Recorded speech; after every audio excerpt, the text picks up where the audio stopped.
Bonjour le Pontet. Bon bah c'est ma deuxième pastille vidéo. J'en ai fait une hier. J'espère que vous en proposez une par jour, environ 5 pendant une semaine.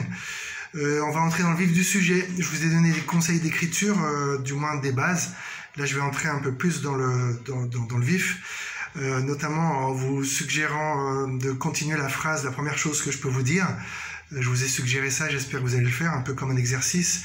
Et c'est quelque chose que je vais vous envoyer, je vais essayer de vous envoyer ça par vidéo. J'espère qu'on pourra vous le transmettre. C'est quelque chose que j'ai écrit moi sur Jean-Claude Dizo, un auteur de polar qui est décédé il y a 20 ans et qui m'inspire pour un polar que j'écris en ce moment. Je vais commencer par vous lire quelques textes quand même pour montrer aussi qu'on travaille. J'ai gardé des textes de Walid et de Enrique. Et vite fait, là, comme ça, le début, oser découvrir la vie afin d'apprendre à l'aimer. Ça, c'est Walid. Ils sont une vingtaine à oser cette fuite vers la liberté. Fatma est la seule femme. La jeune femme a seulement Mohamed dans son champ de vision. Il est allongé sur le dos, entre des câbles électriques. Il peine. Une jeune femme, petite, les cheveux bouclés, des yeux noirs, marche dans les rues d'Alger. La jeune femme est habillée d'un tissu traditionnel et d'un foulard mauve sur la tête.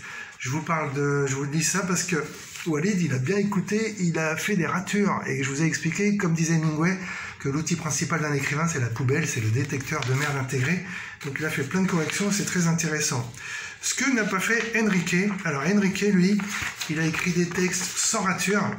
Et c'est très intéressant, mais tu peux mieux faire puisque tu écris avec facilité, manifestement, mais tu n'as pas corrigé derrière.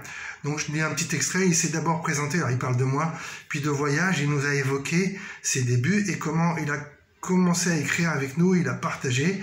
Nous avons échangé quelques titres, alors c'est un peu coupé, enfin bref, il y a des petites fautes de ponctuation, etc. Donc si tu pouvais corriger tout ça, ça serait encore meilleur. Enrique, n'est-ce pas? Je vais vous lire quelques extraits de mes écrivains préférés sur la manière d'écrire. Jack London, mon maître, il disait « Surtout ne flânez pas en attendant l'inspiration, précipitez-vous à sa poursuite avec un gourdin, et même si vous ne l'attrapez pas, vous aurez quelque chose qui lui ressemble remarquablement bien. Imposez-vous une besogne et veuillez l'accomplir chaque jour, vous aurez ainsi plus de mots à votre crédit à la fin de l'année. » C'est ce que je vous disais sur le fait qu'écrire, c'est tous les jours comme un sportif. Étudier les trucs des écrivains arrivés, ceux qui ont été publiés. Ils se sont rendus maîtres des outils sur lesquels vous vous cassez les ongles. N'attendez pas que quelques bons samaritains vous viennent en aide. Fouillez vous-même. Veillez à ce que vos pores soient ouverts et votre digestion bonne. Il avait de l'humour. C'est, j'en suis persuadé, la règle la plus importante de toutes. En gros, il veut dire qu'il faut avoir une bonne santé. Ayez un carnet de notes, toujours sur vous. Voyagez avec lui, mangez avec lui, dormez avec lui, notez tout ce qui vous vient à l'esprit. Le papier bon marché est moins périssable que la matière grise et les notes au crayon à mine de plomb durent plus longtemps que la mémoire. Bon, il n'avait pas de smartphone, il n'avait pas de magnétophone à l'époque, vous comprenez qu'on peut aussi écrire ou plutôt s'enregistrer. Et surtout, il insiste, travaillez, travaillez, écrivez ce mot en majuscule, travail, travail tout le temps. Jack Kerouac, lui, il dit... Pareil qu'il faut avoir des carnets de notes pour pas oublier. Moi, il m'arrive de me réveiller la nuit, par exemple, j'ai des phrases qui viennent, ça a dû vous arriver aussi. Il dit qu'il faut être toujours soumis à une idée, ouvert à l'écoute, toujours les antennes ouvertes, et essaie de jamais surtout ne pas te saouler, parce que après on a la gueule de bois, en dehors de ta propre maison. Sois amoureux de ton existence, ça c'est plus joli. Il était bouddhiste. Si l'on se sent une idée, elle trouvera sa propre forme. Sois sainement fou d'esprit. Fais exploser les barrières aussi profondément que tu le souhaites. Écris ce que tu veux, puissant s'enfond dans ton esprit, les visions ineffables de l'individu. Pas de temps pour la poésie, mais retranscrire exactement ce qui est. Il faut se méfier des tics visionnaires frissonnant dans ta poitrine. Plonger en transe, rêve de l'objet devant soi. Bon, il est un peu barré Kerouac, hein, c'était un beatnik, ce qu'on appelait les beatniks. Comme Bruce soit un visionnaire old school, raconte la véritable histoire du monde en un monologue intérieur. Le précieux centre d'intérêt est l'œil à l'intérieur de l'œil. Ouais, bon, j'ai pas tout compris. Écris dans le recueillement et l'étonnement pour toi-même. Travaille de l'extérieur, lapidaire de l'œil au milieu, troisième œil nageant dans la mer du langage. Bon, il fumait des pétards, Kerouac.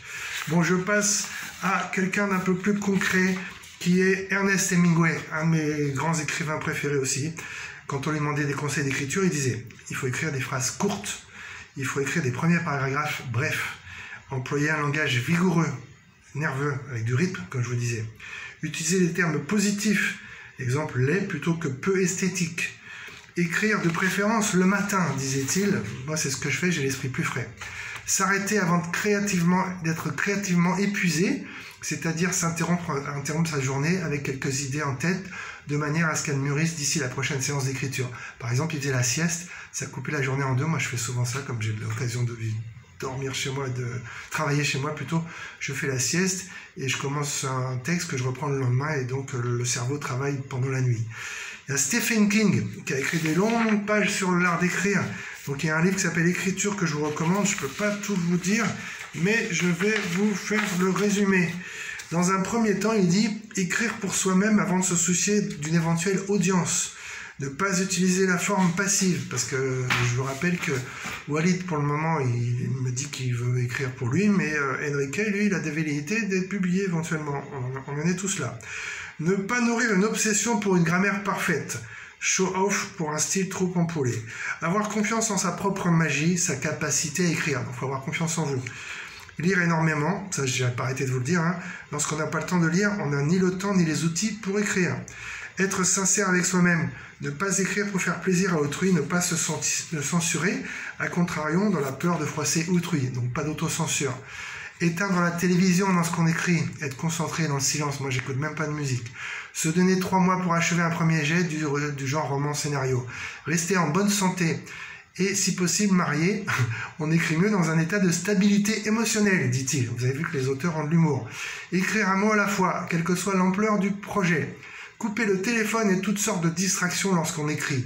Cultiver son propre style plutôt que de chercher à copier celui d'un auteur connu. Fouiller le plus profondément possible dans son inspiration, sa mémoire pour nourrir le récit. Faire un break entre l'écriture du premier jet et sa relecture, comme Hemingway.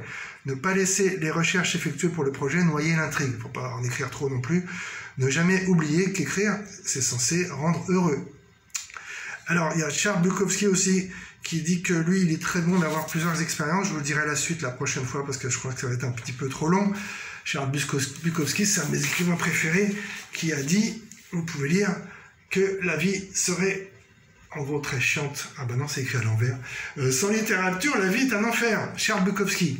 Je vous dis la suite, 3e épisode, parce que je pense que je suis un peu long. À bientôt.